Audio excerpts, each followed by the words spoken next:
कैसे परहेज करे भाई? पकौड़ा छोड़ सकता है कोई इफ्तारी में? किसी डॉक्टर को बोलते हो वो बोले पकौड़े नहीं खाओ, सब पकौड़े नहीं खाओ, दुनिया छोड़ देंगे यार। इफ्तारी में हम समोसे कैसे छोड़ सकते हो? और कराची की गर्मी के रोजे, इतने टफ रोजे, इतनी गर्मी में इंसान बैठे और खिचड़ी खाएगा क्या इफ्तारी में भाई? तो हम कहते हैं भाई आदमी कुछ खाए तो तमीज के साथ। और याद रखो ये पकौड़ा इतना नुकसानदेह चीज नहीं है जितना इसको बदनाम किया जाता है। बात में आ रहा हूँ मौजू की तरफ। छोटा सा आपको एक हल्की सी बात इफ्तारी के हवाले से बता दूं। समोसे नुकसान देते हैं, पकौड़े नुकसान नहीं देते। समोसे मैदे के बने हुए होते हैं, वो नुकसान देते हैं। समोसा अगर खाना है अंदर के आलू निकाल के खा जाओ, उसके मैदा ना खाओ। वो जो होता है ना पापड़, उसका वो मैदा है, वो नुकसान देगा। पकौड़ा है बेसन, बेसन सेहत के लिए बहुत मुफीद चीज है। बेसन में फौलाद होता है, ताकत होती है। अलबत्ता उसको हम चूंकि तेल में तलते हैं तो वो गड़बड़ कर जाता है थोड़ा सा, और इफ्तारी में तो चलता है ना। तो इसलिए पकौड़ों को जितना बदनाम किया जाता है ना, इतना वो काबिल मलामत है नहीं। तो जितनी मलामत है वो समोसों पे ले जाया करें आप, ठीक है? तो मैं जब समोसा खाता हूँ ना तो अंदर से आलू निकाल के खा जाता हूँ। मेरे सामने जो बैठा होता है वो पापड़ खा रहा होता है। वो समझता है कि ये मुफ्ती साहब मेरा इकराम कर रहे हैं, हालांकि ये साजिश होती है जिसको वो समझ नहीं पा रहा होता। दूसरा एक छोटी सी बात आपको सेहत के हवाले से बता दूं कि अल्लाह का वास्ता कोल्ड ड्रिंक से रोजा मत इफ्तार किया करो, गुर्दों की ऐसी की तैसी हो जाती है। कोल्ड ड्रिंक वैसे भी नुकसानदेह चीज है, लेकिन अगर आपने उसके नुकसान को 100 गुना बढ़ा देना है तो उसका तरीका यह है कि आप कोल्ड ड्रिंक से रोजा इफ्तार करें। लोग क्या करते हैं कि खाली पेट है, प्यास शदीद लग रही है और पेप्सी से रोजा इफ्तार कर रहे हैं। तो गुर्दे जो है ना उस वक्त मांग रहे होते हैं कोई लिक्विड चीज।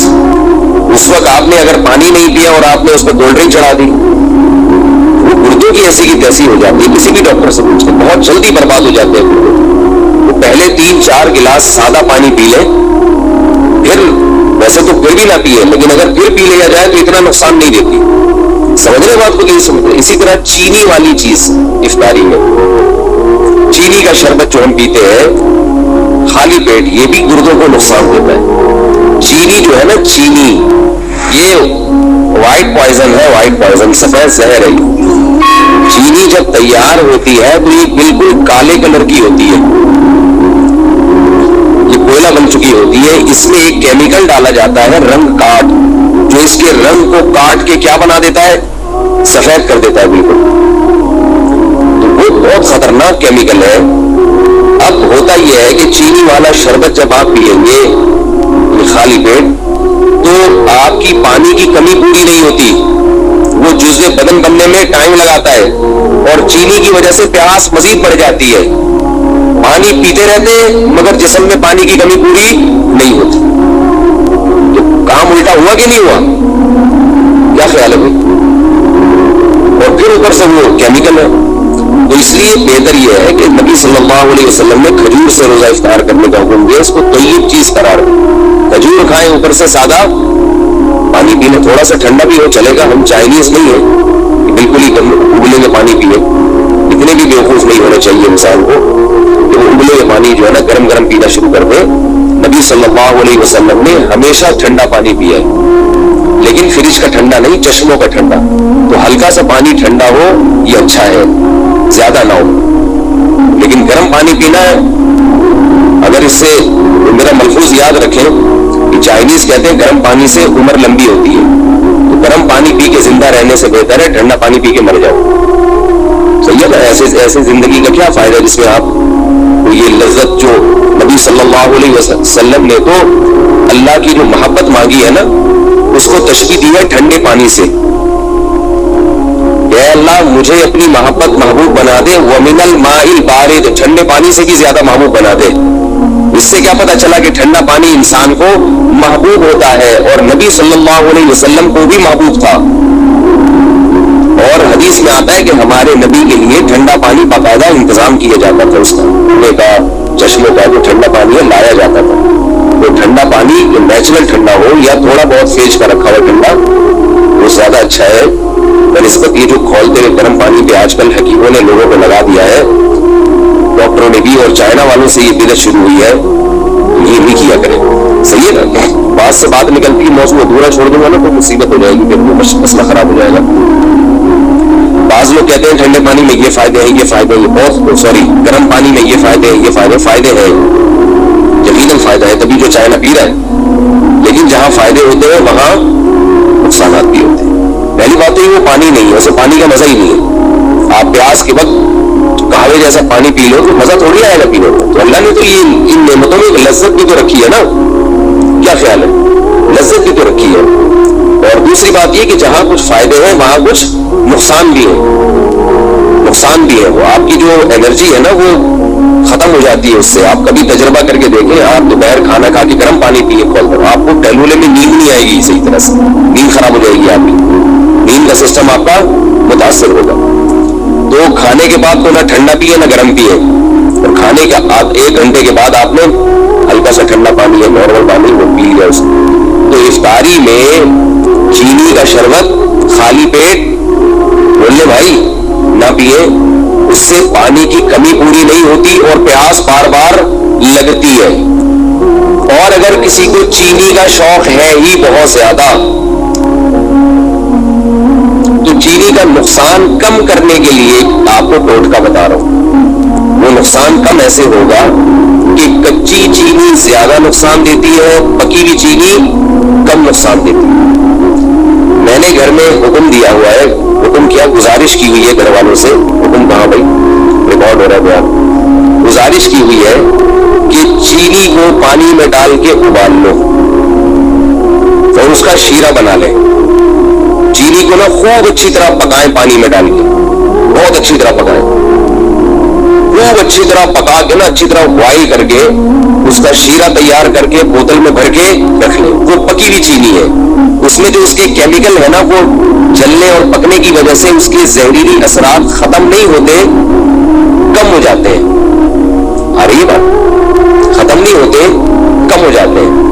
तो अब अगर वो शरबत में डाल के पिएंगे तो नुकसान तो फिर भी होगा मगर कम होगा। शरबत में या खीर में या हलवे में, जो भी आप लोग खाते हैं, हम नहीं खाते हलवा भाई, ठीक है ना, तो वो नुकसान कम हो जाएगा। इसी तरह नमक जो है ना, नमक वो भी कच्चा ज्यादा नुकसान देता है, पका हुआ कम नुकसान। ये जो कच्चा नमक है ना, इससे ब्लड प्रेशर का मसला खड़ा होता है। कच्चा नमक खाने में ऊपर से नमक डाल दिया। इसी तरह जो आटे में नमक डलता है होता तो आटे में नमक के बराबर है वो, मगर चूंकि वो कच्चा रह जाता है, रोटी जब पकती है ना तो अंदर नमक नहीं पकता उसमें सही तरह। तो जो ब्लड प्रेशर के मरीज हैं वो लोग जब ये रोटी खाते हैं तो खाते ही उनका बीपी हाई और फिर उल्टी उल्टी बातें फेंकना शुरू कर देते हैं। देखा होगा आपने, खाना खाते ही पट्टा हो गया घर में।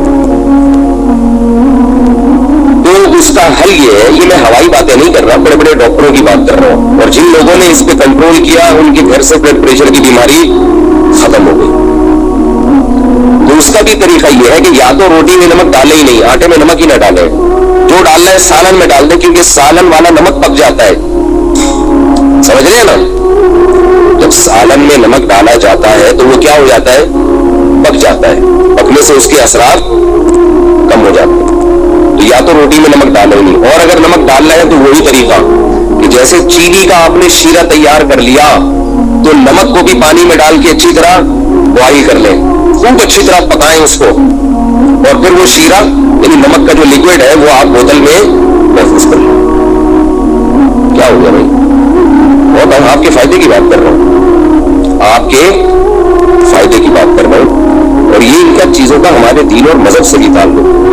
हमारे नबी ने सेहत की हिफाजत का हमें हुक्म दिया है, खास तौर पे ब्लड प्रेशर से सेहत खराब नहीं होती, ईमान भी खराब हो जाता है, घर भी खराब हो जाता है।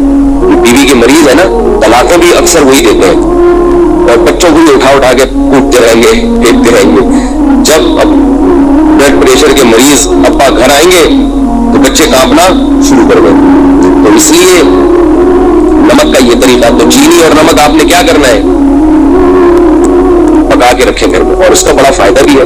جب چینی کا شیرہ تیار ہوتا ہے تو کسی بھی شربت میں یا اس کو گھولنا آسان بھی ہوتا ہے. شیرہ ہے وہ گلا ہوگا, لیکن اس کے لیے تھوڑی سی خواتین کو محنت کرنی پڑے گی, ٹھیک ہے نا, بہت محنت والا کام ہے یہ.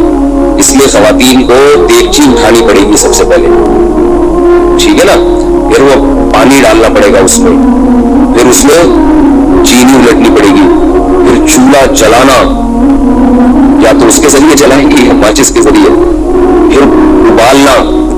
تو کافی ٹینشن والا کام ہے, لیکن ایک دفعہ کی ٹینشن ہے, آپ کو یہ ٹینشن باقی ٹینشنوں سے بچا لے. اور بہتر تو یہ کہ چینی چھوڑ دیں, شہد کھائیں بھائی, کیا خیال ہے؟ شہد کا شربت اگر آپ افطاری میں پی لیں فائدہ ہی فائدہ, نہ صرف یہ کہ گردوں کو نقصان نہیں دے گا بلکہ فائدہ پہنچائے گا. تو آج کل کوئی اتنا مسئلہ نہیں ہے, شہد کوئی اتنی مہنگی چیز نہیں ہے, خالص ہونا چاہیے شہد. شہد کا جو ہے نا وہ پانی میں 2-4 چمچے گھول لیے, اس میں تھوڑا سا لیمن بھی ڈال دیا, اور لیمو ہونا چاہیے, کچھ اور نہ. لیمو کے نام پہ آج کل مذاق بھی مل رہا ہے مارکیٹ میں. لیمن ہوتا ہے جمیری ہوتی ہے, بالکل لیمو کی شکل کی ہوتی ہے, وہ نقصان دہ ہوتی ہے. تو آپ نے اس کو بولنا بھائی مجھے لیمو چاہیے, لیمو. تو لیمن کا آپ نے تھوڑا سا اس میں ڈال دیا, اور شہد بھی ڈال دیا, اور شربت. یہ سارے کام اپنے خرچے پہ کرنے, یہ پہلے بتا دوں آپ, ٹھیک ہے نا. ایسا نہ مجھے فون کر کے آپ کہیں کہ آپ نے اتنے اچھے اچھے مشورے دیے. اور لیمو کا بھی, کیونکہ لیمو بھی ٹھیک ٹھاک مہنگا ہوا ہے, شہد تو ہے ہی مہنگی چیز. تو یہ آپ اگر پی لیں گے تو اس سے 2 فائدے ہوں گے. ایک تو سارا دن کی جو تھکاوٹ ہے آپ کی سیکنڈوں کے اندر دور ہو جائے گی. سمجھ رہے ہو فائدے گنے؟ پہلی بات کیا, سارا دن کی تھکاوٹ آپ کی دور. لذت اور مزہ, شہد اور لیمن کا شربت ملا کے پیے, مزہ نہ آئے پیسے واپس, بڑا مزہ آئے گا پینے میں. تیسرا فائدہ, آپ کے جسم کا کولیسٹرول بولے نا پگھلے گا, ہینڈسم اسمارٹ ہو جائیں گے, باریک ہونا شروع ہو جائیں گے. یہ جو جتنی بھی آپ کے جسم میں فاضل اور فضول چیزیں جو صبح سحری میں کھا کے پیدا ہوئی تھی, وہ کیا ہو جائیں گی, ختم ہو جائیں گی, نکھرنا شروع ہو جائے گا جسم, توند کم ہونا شروع ہو جائے گی آپ کی. سمجھ رہے ہو نہیں سمجھ رہے بھائی؟ اور چوتھا فائدہ کیا ہوگا کہ شہد میں اللہ نے روحانی برکتیں بھی رکھی ہے. قرآن میں اللہ نے کہا نا فیہ شفاء للناس, تو اللہ نے تعریف کی ہے. جس کی اللہ تعریف کرے ظاہر ہے اس میں جسمانی برکتیں بھی ہیں اور روحانی برکتیں بھی ہیں. یہ 4 چیزیں. اور پھر آہستہ آہستہ چینی سے جان چھوٹ جائے گی, یہ 5واں فائدہ ہوگا. شہد کی عادت پڑ جائے گی آپ کو کچھ دنوں, یہ تھوڑے بہت کام کیا کریں. اور اللہ کا واسطہ, یہ جو بازار سے جتنے قسم کے مشروبات آ رہے ہیں, جتنے قسم کے, چاہے وہ بہت اچھی کمپنیوں کے ہوں یا 2 نمبر لوکل کمپنیوں کے ہوں, سب ایک جیسے ہیں, سب نقصان دہ ہیں. جتنے مشروبات کوئی فری میں بھی دے رہا ہو نا, اگر فری میں بھی, تو نہ لیں اس کو. سمجھ گئے کہ یہاں تک؟ البتہ ہمدرد والوں کا جو روح افزا ہے اس کے بارے میں ماہرین کی 2 رائے ہیں. بعض کہتے ہیں وہ بھی کچھ ایسنس ہے وغیرہ, اور بعض کہتے ہیں نہیں وہ خالص عرقیات کا مجموعہ ہے. تو مجھے اس کی تحقیق, اہم باتیں ان کو فری پکڑ میں بتا رہے ہیں اور یہ قدر نہیں کر رہے ہیں, تو مجھے اس کی پوری طرح تحقیق نہیں ہے. وہ آپ ہمدرد والوں سے پوچھ لیں کہ بھائی یہ 2 نمبر آ رہا ہے, یا جب تک حکیم محمد سعید صاحب زندہ تھے تو 1 نمبر آ رہا تھا, وہ پھلوں کا رس تھا, ٹھیک ہے نا. اب پھلوں کا رس ہے یا پرچی پہ پھل لکھ کے وہ پرچی ڈال دی جاتی ہے, جس کا مجھے علم نہیں ہے. دونوں باتیں سننے کو ملتی ہیں, بعض کہتے ہیں 2 نمبر ہے, بعض کہتے ہیں 1 نمبر ہے. تو مجھے نہیں پتا کہ وہ 2 نمبر ہے کہ 1 نمبر. تو آپ کا کوئی جاننے والا ہو تو آپ اس سے تحقیق کر سکتے ہیں. باقی جتنے بھی مشروبات آ رہے ہیں باہر سے, سارے بیڑا غرق کر رہے ہیں, کیونکہ جب آپ خالی پیٹ وہ پیتے ہو ان میں کیمیکلز ہوتے ہیں. وہ کیمیکلز آپ کے گردوں کو فوری طور پر متاثر کرتے ہیں. گردوں کی اتنی بیماریاں, پہلے زمانے میں لاکھوں میں کوئی 1 گردوں کا مریض ملتا تھا. تو اپنے آپ کو ڈائلسس پہ کیوں لانا چاہ رہے ہو بھائی؟ آپ دیکھو نا, ڈائلسس کے مریضوں کو جا کے اسپتال میں دیکھو, پناہ مانگو گے اللہ کی, آپ کہ اللہ مجھے بچا لے اس عذاب سے. تو یہ سارے کیسے مریض بنتے چلے جا رہے ہیں؟ شوگر کی بیماری, گردوں کی بیماری اتنی زیادہ عام ہو گئی ہے. اس کی بنیادی وجہ یہ جو مشروبات ہیں بازار کے ڈبے, جو دودھ کے آپ پی رہے ہیں, دودھ کے نام پہ جو مذاق پلایا جا رہا ہے آپ کو, یہ چھوڑ دیں, یہ دودھ نہیں ہے. یہ جو خوش نما پیکنگ میں دودھ آ رہے ہیں، یہ سفید رنگ کی کوئی چیز ہے، یہ دودھ نہیں ہے، اس کا کسی لیبارٹری میں ٹیسٹ کروا لیں، یہ دودھ نہیں ہے. دودھ وہ ہوتی ہے جو بھینس دیتی ہے، اور یہ کمپنیاں دیتی ہیں. تو کمپنی دودھ دے سکتی ہے کبھی؟ قرآن میں آتا ہے کہ چوپائے کو تم چارہ کھلاتے ہو اس سے دودھ نکلتا ہے. کہیں بھی نہیں ہے کہ تم کمپنی کو پیسے دیتے ہو اس سے دودھ نکلتا ہے، قرآن میں تو کوئی بھی نہیں. دودھ کہاں سے آتا ہے؟ ابھی پہلی جماعت کے بچوں کے سوال ہے، بتاؤ دودھ کہاں سے آتا ہے؟ گائے سے آتا ہے یا کمپنی سے آتا ہے؟ گائے دودھ دیتی ہے. ہندو اس لیے تو گائے کی عبادت کرتے ہیں کہ وہ دودھ دیتی ہے. ہندو کو کبھی دیکھا کہ نیسلے کمپنی کی عبادت کرتے ہو، یہ ملک پیک کی عبادت کرتے ہو، یہ ملک ٹیئر کی عبادت کرتے ہو؟ اتنی سینس تو ہندوؤں میں بھی ہے کہ عبادت کس کی کرنی ہے. ان کے لحاظ سے جو سینس ہے، کس کی عبادت کرنی ہے؟ گائے کی. اور ہم کیا کر رہے ہیں؟ ہندوؤں کو مجبور کر رہے ہیں کہ وہ کس کی عبادت شروع کر دیں؟ کمپنیوں کی عبادت شروع کر دیں. تو دودھ گائے دیتی ہے، گائے سے دودھ نکالو یا جس نے نکالا ہوا ہے اس سے جا کے خریدو. اس میں جراثیم اگر ہے تو کوئی مسئلہ نہیں ہے، وہ جراثیم والا اس بغیر جراثیم سے بہتر ہے. جراثیم بھی اس میں اسی لیے آ رہے ہیں کہ وہ دودھ ہے. جراثیم کو بھی پتا ہے کہ یہ کیا ہے، دودھ ہے. اور یہ ڈبوں کے دودھ ہے، ان کو کھول کے رکھو، اس کو جراثیم بھی لفٹ نہیں کراتے. جس چیز کو جراثیم بھی لفٹ نہ کرا رہے ہو اس کو آپ کیوں پی رہے ہو؟ تو یہ ساری چیزیں کھا کھا کے لوگوں کی گردوں کا بیڑا غرق ہو گیا. شوگر کے مریض بنتے چلے جا رہے ہیں، تولیں نکلتی چلی جا رہی ہے، جسم تھلکتے چلے جا رہے ہیں، چہروں کی رونقیں ختم ہو رہی ہے، پھر بھی پی رہے ہیں، بچوں کو بھی پلا رہے ہیں. اس لیے یہ اللہ نے قرآن میں حکم دیا ہے کہ اپنے آپ کو خود سے ہلاک مت کرو. جیسے خودکشی کرنا حرام ہے کھمبے سے چپک کے، ایسے ہی سلو پوائزن کھا کے آہستہ آہستہ اپنے آپ کو تباہ کرنا بھی غلط کام ہے، ناجائز کام ہے. اگر آپ کو پتا ہے کہ اس سے مجھے نقصان ہو رہا ہے، یہ عجیب بات ہے کہ کھمبے سے چپکنا تو حرام ہے، اپنے آپ کو مار دینا. یعنی آپ مجھے بتاؤ، ایک آدمی خودکشی کر رہا ہے، وہ ایسے کر رہا ہے کہ ابھی گیا اور ابھی بجلی کے کھمبے پہ ہاتھ لگایا اور ابھی مر گیا. یہ ناجائز ہے یا نہیں ہے بھائی؟ اور ایک آدمی ایسے اپنے آپ کو ہلاک کر رہا ہے کہ وہ تھوڑا تھوڑا کرنٹ اپنے لگاتا ہے کہ میں ابھی نہیں مروں، 10 سال میں مر جاؤں. تھوڑا تھوڑا اپنے آپ کو کیا کر رہا ہے؟ ہلاک کر رہا ہے. آج تھوڑا سا کرنٹ، پھر تھوڑا اور ذرا جھوڑ کا جھٹکا، پھر اور ٹھیک ہے. یہ ویسا حرام نہیں ہے جیسا ایک دم سے مارنا، لیکن کیا اس کو بھی ہم صحیح کہہ سکتے ہیں اس عمل کو؟ بھائی زندگی کی حفاظت جب فرض ہے تو پھر وہ ہر لحاظ سے فرض ہے. اس طرح کی چیزیں کھا کھا کے لوگوں میں، اور افطاری میں چونکہ زیادہ نقصان ہوتا ہے، تو رمضان تو اللہ نے ہمیں دیا، اس کی حکمتوں میں ایک حکمت یہ ہے کہ اس سے صحت اچھی ہوتی ہے.